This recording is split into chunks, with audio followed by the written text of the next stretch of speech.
묵상할 하나님의 말씀은 역대하 2장 말씀입니다.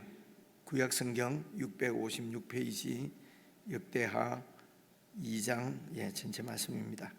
한 절씩 저 여러분이 나눠서 읽겠습니다. 솔로몬이 여호와의 이름을 위하여 성전을 건축하고 자기 왕위를 위하여 궁궐 건축하기를 결심하니라.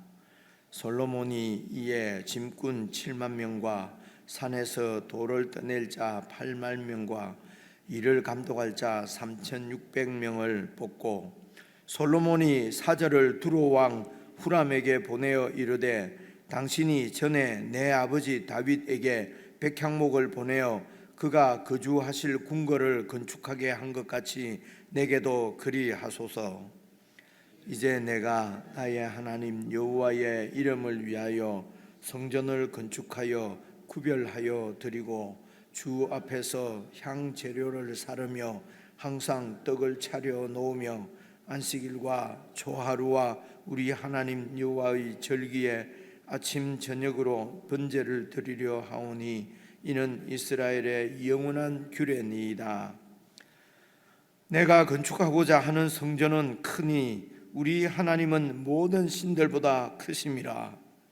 누가 능히 하나님을 위하여 성전을 건축하리요? 하늘과 하늘들의 하늘이라도 주를 용납하지 못하겠거든 내가 누구이기에 어찌 능히 그를 위하여 성전을 건축하리요? 그 앞에 분향하려 할 따름이니이다.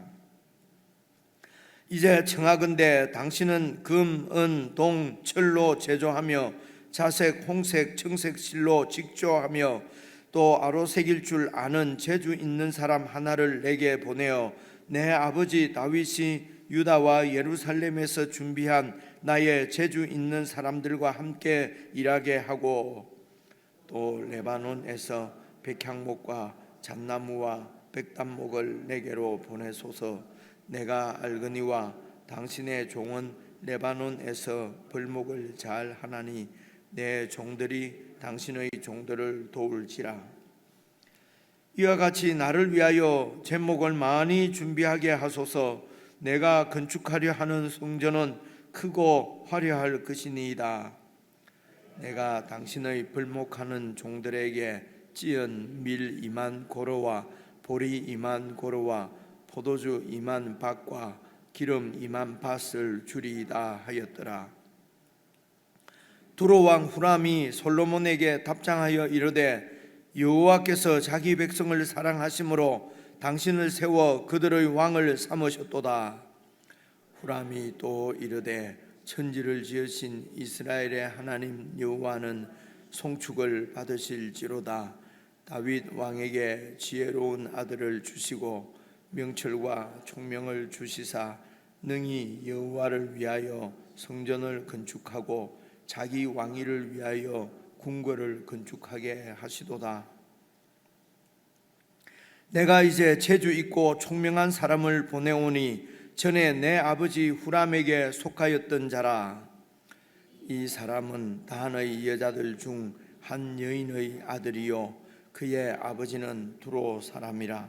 능히 금, 은, 동, 철과 돌과 나무와 자색, 청색, 홍색 실과 가는 배로 일을 잘하며 또 모든 아로새기는 일에 익숙하고 모든 기묘한 양식에 능한 자이니 그에게 당신의 재주 있는 사람들과 당신의 아버지 내주 다윗의 재주 있는 사람들과 함께 일하게 하소서.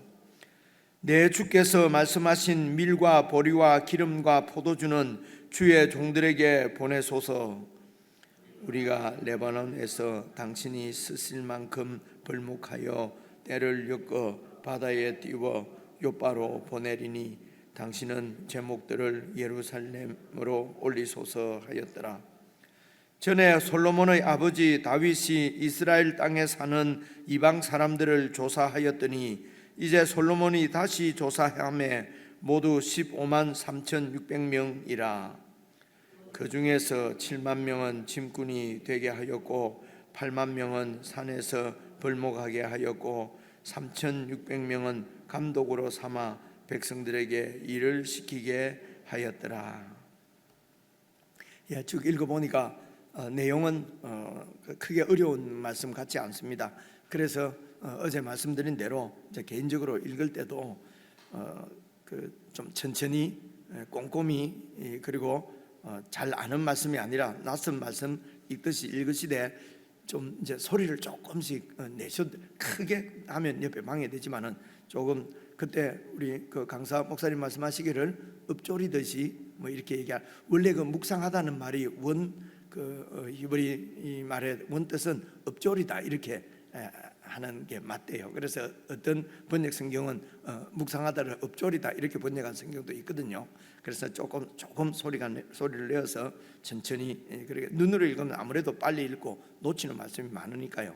그렇게 꼼꼼히 읽으시면서 말씀드린 대로 이제 전체 얘기를 줄거리를 한번 이렇게 요약을 하려고 하면서 한번 읽어보시고요. 그래서 요약이 안 되면 한 번 더 읽고, 그래서 줄거리를 요약하고, 그리고 우선은 이번 주하고 다음 주까지는 이제 우리가 배운 게 읽는 거니까요. 그래서 다시 읽으시면서 내용을 파악하려고 제가 쭉 설명드리던 이제 그런 것들이지요. 그런 것을 꼼꼼하게 읽으시면은 이제 제 설명을 듣지 않아도 여러분들이 이제 알 수 있을 것입니다. 그래, 알 수 있을 때까지 다시 한번 읽고, 그리고 마지막에 이제 좀 제일 전체를 아우를 수 있는 중요한 구절이다 생각되는 여러분들이 이제 그것을 이제 그 줄을 긋든지 하시고, 그 말씀을 중심으로 해서 좀 묵상을 하면서 전체 내용을 잘 이렇게 다시 한번 요약을 하고, 그리고 제목을 한번 붙여보라고 그랬죠, 그죠? 그래, 여기까지만 어제 말씀드린 것을 다시 한번 더 말씀드립니다. 여기까지만 이제 좀 훈련이 이제 되도록 한 2주 동안 그렇게 하고, 그리고 2주 후에 다시 이제 어떻게 묵상할 것인가 하는 것을 이제 다시 배우고 나서 이제 그렇게 하는 것을, 그러니까 20분 동안 다 할 거니까 이번에 20분은 내용을 읽는 법을 좀 이렇게 한 두세 번 읽을 정도까지 20분이면 시간이 나지 않겠습니까? 이제 그렇게 하는 걸로 하고요. 그래서 우선 오늘 역대기하 일단 어느 부분에 이렇게 속해 있는지, 무슨 얘기를 하는지 전체적인 이런 내용을 좀 알고 있으면 훨씬 쉽습니다. 그래서 여러분 구약 성경을 잘 보시면은 제일 앞에 창세기, 출애굽기, 레위기, 민수기, 신명기 이러면 모세가 지은 5경 5권의 경전이다 이렇게 해서 이제 모세 5경, 보통 이것을 그 토라라고 그래서 율법이라고 그래요. 이제 작은 뜻으로는 앞에 이렇게 모세 5경을 창세기부터 신명기까지 5권을 이제 율법서라고 보통 그렇게 얘기를 하고요. 그리고 히브리 성경에서는 이 역대기가 제일 마지막에 와요. 제일 마지막에 있는데 지금 우리 성경에는 이제 여기에 옵니다. 이제 모세 5경 신명기가 끝나고 모세는 죽잖아요, 그죠? 그리고 가나안 땅에 들어갈 때 이스라엘 백성들을 인도해서 이렇게 가나안 땅에 들어간 지도자가 여호수아입니다. 그래서 모세오경 다음에 여호수아서가 나와요. 이건 이런 줄거리만 알면은 성경 목록은 굳이 외우시지 않아도 됩니다. 저절로 이래 알아지니까요. 그래서 여호수아가 이제 가나안 땅을 정복하고 땅도 다 나눠주고 그리고 죽습니다. 그리고 이제 그 땅을 통치하던 사람 여호수아 뒤를 이어서 그 이스라엘 백성들을 다스리던 사람들이 사사들이에요. 그래서 사사기가 나와요. 그죠? 그러면 물론 사사 시대 때 이제 룻기도 있습니다만 룻기는 두고요. 사사기가 나오고 사사들 시대가 끝나고 나서 이제 열왕기가 나와요. 그러니까 여러 왕들의 시대라는 거죠. 그죠? 그래서 이제 열왕기서가 나오기 전에, 열왕기에는 여러 왕들이 나오는데 이제 열왕기가 시작되기 전에 사사들 중에 제일 마지막 사사가 사무엘이거든요. 그래서 사사기 다음에 사무엘서가 나옵니다. 사무엘서, 그리고 열왕기서, 그리고 오늘 역대기서. 이게 다예요. 그러니까 여호수아서, 그리고 사사기, 그리고 사무엘서, 열왕기서, 역대기서. 그리고 이제 포로에서 돌아와서는 에스라, 느헤미야, 에스더, 포로기야. 그죠? 이렇게 해서 역사서는 다 끝. 그리고 나머지는 이제 뒤편에는 그 예언서거든요. 그 선지서, 이사야부터 쭉 이렇게 말라기까지는 예언서가 나옵니다. 그래서 여러분 그 사무엘서는 사무엘상하가 다윗이 왕이 되는 이야기예요. 사무엘상 하니까 사무엘 얘기 같은데요, 사무엘이 다윗을 왕으로 세우는 이 이야기. 그래서 다윗 이야기가 사무엘상하에 나오고요. 그리고 이제 열왕기서도 상하가 나오는데, 열왕기서 이제 상, 하 이렇게 해서 그 북쪽 이스라엘, 남쪽 그러니까 솔로몬, 이제 다윗 이후는 솔로몬 얘기잖아요. 그러니까 열왕기 상에는 솔로몬 얘기 나오고요. 솔로몬 이후에 나라가 이제 나누어지는 얘기 나오고요. 그리고 열왕기 이제 멸망할 때 얘기가 그 열왕기서에 다 나와요. 그리고 역대기서도 마찬가지거든요. 똑같이 이스라엘의 역사인데, 역대기서는 그러니까 잘 생각하시면요, 역대기서 상에는 사무엘 얘기 나와요. 역대기 상은 거의가 그 다윗 얘기가 나와요. 다윗 얘기가 나오거든요. 그러니까 이제 앞에 역사서에서 사무엘 상하에 있는 얘기가 거의 사무엘 상에 나와요. 주로 다윗 얘기고요. 역대기 상이요. 그리고 역대기 이제 하에는 솔로몬과 그다음 그 북쪽 이스라엘 나라 왕들은 다루지 않고요. 그냥 솔로몬의 후손들만 쭉 이렇게. 그래서 상은 주로 다윗 이야기고, 역대하는 솔로몬과 그 이후의 왕들 얘기예요. 이런 말씀 드리는 건요. 그런데 근데 이 열왕기서는 내용이 이렇습니다. 그러니까 이제 멸망하는 데까지 이렇게 말씀을 하시는데, 이스라엘 백성들 하여금 왜 이스라엘이 하나님이 멸망을 시켰는가? 그러니까 하나님의 심판의 정당성이죠. 열왕기에서는요. 그래서 심판의 정당성, 이렇게 했기 때문에 심판을 받을 수밖에 없다. 그래서 이제 우상으로부터 돌이키도록, 회개하도록 촉구하는 말씀이 이제 열왕기서면은, 역대기서는요, 그렇게 해서 망해서 포로로 잡혀갔다가 다시 이제 돌아왔지 않습니까? 우리가 스가랴서 묵상하면서 이미 우리가 살펴봤지 않습니까? 이제 돌아온 그 유대 백성들, 그래서 그 이제 유대 역사만 나오는 거예요. 북쪽 이스라엘 얘기는 안 나와요. 그래서 돌아온 그 이제 그 유대인들이, 그 유대 백성들에게 이제는 이제 앞에는 심판의 정당성이고요. 그리고 돌아온 백성들에게는, 그러면 우리가 누구냐? 하나님이 지금도 우리와 함께 하시는가? 70년 보내 생활하고 돌아왔으니까요. 그러니까 여전히 하나님의 백성인 것을 그렇게 이제 그래서 빨리 성전을 건축하고 그곳에서 하나님의 임재 앞에서 살아가도록, 그래서 여전히 유대인들이 하나님의 백성인 그 자기의 정체성을 세워주는 이제 그런 말씀이라고 볼 수가 있어요. 그러니까 시기적으로 열왕기 상하는 이제 그 멸망의 정당성, 그러니까 멸망할 때까지고요. 역대기서는 포로에서 돌아온 이제 그 유대 백성들에게 주시는 말씀이라고 이해를 하시면 좋아요. 그래서 역대기 상, 지금 우리가 얼마 전에 묵상했는데, 역대기 상은 다윗 얘기인데 거의 3분의 반 이상이 다윗이 성전 건축하는 얘기예요. 성전 건축하는 얘기 나오고요. 그리고 역대기 하도 여러분 오늘 역대기서는 8장까지 지금 성전 건축하는 얘기예요. 그래서 역대기 상은 다윗이 성전 건축을 준비하는 거죠. 제가 성전을 짓겠습니다 했는데 너는 짓지 말고 네 아들이 짓는다 이렇게 됐잖아요. 그래서 이제 준비를 해놓습니다. 준비하는 얘기고요. 그리고 역대하는 1장부터 8장까지 긴 8장 동안까지 이제 솔로몬이 이렇게 성전을 건축하는 이야기예요. 이게 무엇을 얘기하겠습니까? 돌아온 이스라엘 그 백성들, 유대 백성들에게 가장 중요한 것은 성전 건축입니다. 그런데 이 성전이 의미하는 것은 하나님의 임재입니다. 임재. 여러분, 그래 여기서도 말씀하지 않습니까?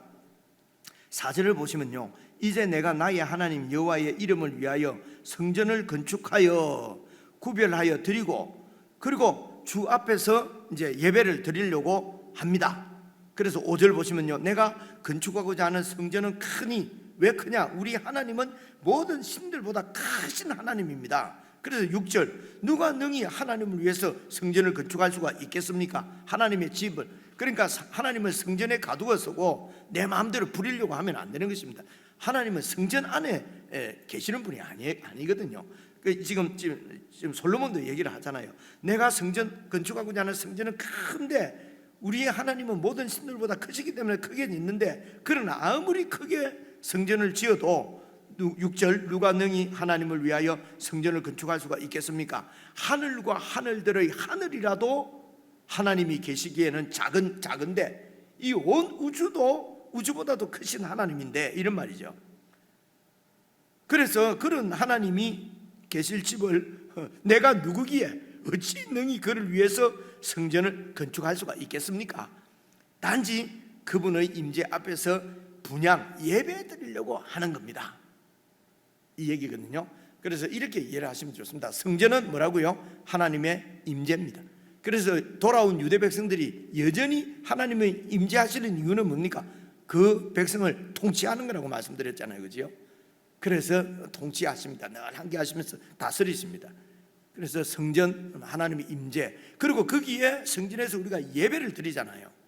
그 예배는 그 하나님과 교제하는 것입니다. 그래서 성전의 주 목적은 그것에 하나님이 계시는 것이 아니라 하나님은 온 우주에 충만합니다. 그래서 그 하나님을 임재를 의식하고 살아가는 것입니다. 그리고 그 성전에서 하는 일은 예배거든요.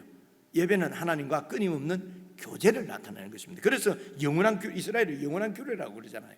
그래서 성전이 이스라엘 백성들, 유대인들에게는 제일 중요한 일이거든요. 그래서 그 성전에서 예배를 드리고, 성전에서 예배를 드리면서 우리는 하나님의 통치를 받는 하나님의 백성이라고 하는 정체성이 세워지기 때문에 그렇습니다. 그래서 70년 동안 포로 생활하면은 정체성이 완전히 무너지지 않습니까? 어떻게 해요? 하나님이 지금도 우리와 함께 하시는 거 맞는가? 우리가 하나님의 백성이 맞는가? 그들에게 성전을 지으라고 하는 것입니다. 솔로몬이 성전을 지은 것처럼 너희들도 성전을 지어야 한다. 이제 그것을 격려하는 거죠. 근데 단지 그런 건물을 얘기하고, 이런 성전의 의미를 생각을 하지 못하면요, 하나님을 성전 안에 가두어 놓고, 그리고 그 가두어 놓은 하나님을 이용해서 권력을 행사하는 아주 못된 이런 또 죄를 범하게 되는 것이거든요. 그래서 성전은 하나님의 임재와 하나님과의 교제를 의미하는 것이다 하는 이제 이런 전체적인 생각을 가지고, 자, 오늘 말씀 개인적으로 이제 50분 됐으니까요, 불 꺼질 때까지 그래 혼자 좀 읽는 연습을 좀 하도록 하겠습니다.